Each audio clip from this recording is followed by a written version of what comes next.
నిన్న మాగంటి గోపీనాథ్ గారి అంత్యక్రియలు కంప్లీట్ అయినాయి. ఎమ్మెల్యే మాగంటి గోపీనాథ్ కన్నుమూత. 3 రోజులుగా వెంటిలేటర్పై చికిత్స పొందుతూ తుది శ్వాస విడిచిన బీఆర్ఎస్ నేత, ముఖ్యమంత్రి రేవంత్ రెడ్డి, మంత్రులు, కేంద్ర మంత్రి కిషన్ రెడ్డి, ఏపీ మంత్రి లోకేష్ నివాళి. పార్థివ దేహాన్ని చూసి కన్నీటి పర్యంతమైన మాజీ ముఖ్యమంత్రి కేసీఆర్, పాడె మోసిన కేటీఆర్, హరీష్ రావు. ప్రభుత్వ లాంఛనాలతో అంత్యక్రియలు పూర్తి. నివాళి అర్పించిన అనంతరం చెమర్చిన కళ్లతో గోపీనాథ్ తనయున్ని ఓదారుస్తున్న కేసీఆర్. చిత్రంలో సుధీర్ రెడ్డి, పువ్వాడ అజయ్, కేటీఆర్ తదితరులు. నిన్న ఆయన అంత్యక్రియలు జరిగినాయి. నిన్న ఉదయం తెల్లవారుజామున 5:45 ఆయన ప్రాణాలు కోల్పోయారు. గతంలోనే ఆయనకు కిడ్నీ సంబంధిత ప్రాబ్లమ్స్ వచ్చినాయి. డయాలసిస్ మీదనే ఉన్నారు ఆయన ఇప్పటికి కూడా. డిశ్చార్జ్ అయ్యిండు, బాగానే ఉన్నాడు అని అనుకున్న క్రమంలో గతంలో కూడా సీరియస్ అనే అన్నారు, కానీ కోలుకున్నాడు. సడన్గా 2-3 రోజుల కింద గుండెపోటు వచ్చింది, కార్డియాక్ అరెస్ట్ అయింది, గుండె కొట్టుకోవడం ఆగిపోయింది. వెంటనే ఇంట్లో ఉన్న వాళ్ళే సిపిఆర్ చేసిరట. సిపిఆర్ చేసి హాస్పిటల్ తీసుకెళ్ళి, హాస్పిటల్లో కూడా సిపిఆర్ చేస్తే గుండె కొట్టుకోవడం స్టార్ట్ అయింది అని వెంటిలేటర్ పెట్టింది. ఇక వెంటిలేటర్ మీద ఉన్నప్పుడే ఆయన పరిస్థితి ఆల్మోస్ట్ అన్నట్టుగా కొన్ని టీవీలలో అయితే అసలు ఆల్రెడీ చనిపోయిందనే రాశారు. లేదులే చనిపోలేదని డాక్టర్లు చెప్పడంతో ఊపిరి పీల్చుకున్నారు కుటుంబ సభ్యులు అందరూ. కానీ ఆల్ ఆఫ్ సడన్గా ఆయన నిన్న 5:45 ప్రాణాలు కోల్పోయిండు.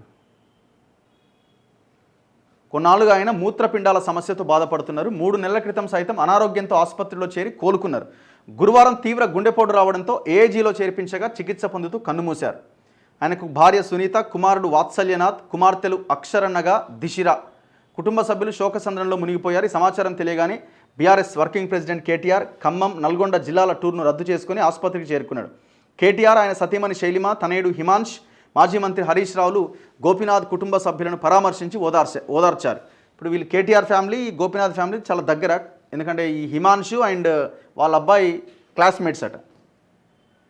సో దాదాపు అందరూ నివాళి అర్పించారు. ముఖ్యమంత్రి, మంత్రుల నివాళి. పార్టీకి తీరని లోటు కేసీఆర్, మాగంటి మృతి బాధాకరం కిషన్ రెడ్డి. చంద్రబాబు నాయుడు కూడా సంతాపం తెలిపారు. ఎందుకంటే 2014లో తెలుగుదేశం పార్టీ తరఫున గెలిచిండు మాగంటి గోపీనాథ్. ఆ తర్వాత బీఆర్ఎస్కి వచ్చి 2018లో బీఆర్ఎస్ నుంచి, 2023లో కూడా బీఆర్ఎస్ నుంచే ఎమ్మెల్యేగా ఎన్నికైంది. సో కాబట్టి టీడీపీకి చాలా దగ్గర కాబట్టి చంద్రబాబు నాయుడు, లోకేష్ కూడా నివాళి అర్పించి లోకేష్ వచ్చిండు. ఇక మనము సరే ఈ సందర్భంలో మీరు ఇట్లా మాట్లాడడం కరెక్ట్ కాదని కొంతమందికి అనిపించుండొచ్చు. కానీ జనరల్గా జరిగే సిస్టమ్ గురించి మనం మాట్లాడుకోవాల్సిందే. ఒక ఎమ్మెల్యే ఆ నియోజకవర్గానికి లేకపోతే 6 నెలల్లోపు ఎలక్షన్స్ పెట్టాలి.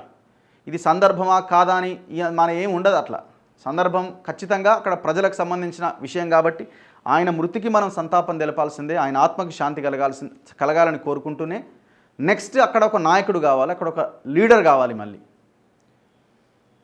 దాదాపు 2.5 లక్షల చిల్లర ఓట్లున్న ఆ నియోజకవర్గ ప్రజలున్న, దాదాపు 3-4 లక్షల ప్రజలున్న జూబ్లీహిల్స్ నియోజకవర్గంలో ఇప్పుడు ఎమ్మెల్యే లేడు. 6 నెలల్లోపు ఎలక్షన్ కమిషన్ ఆ లోపుగా నోటిఫికేషన్ ఇచ్చి, షెడ్యూల్ ఇచ్చి 6 నెలల్లోపు మళ్ళీ అక్కడికి ఎమ్మెల్యేని పెట్టాల్సిన పరిస్థితి ఉంటుంది. అది భారత రాజ్యాంగం ప్రకారం చేయాలి.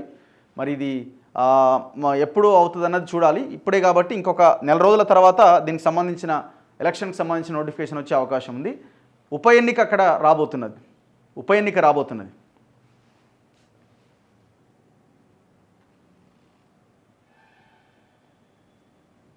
అండ్ దీంతో మరి ఇప్పుడు ఈ ఎలక్షన్స్తో పాటు ఇప్పుడు రిజైన్ చేసిన ఎవరైతే పార్టీ మారిన ఎమ్మెల్యేలు ఉన్నారు కదా, మీకు దమ్ముంటే రాజీనామా చేసేయండి. మీకు దమ్ముంటే రాజీనామా చేసి ఎలక్షన్కి వెళ్ళిపోండి. బీఆర్ఎస్ నుంచి కాంగ్రెస్లోకి వెళ్ళిన 10 మంది ఉన్నారు కదా, రిజైన్ చేసి ఎలక్షన్లోకి వెళ్ళిపోండి. ఇప్పుడు రిజైన్ చేస్తే ఈ ఎలక్షన్తో పాటు ఆ ఎలక్షన్ కూడా వచ్చే అవకాశం ఉంటుంది.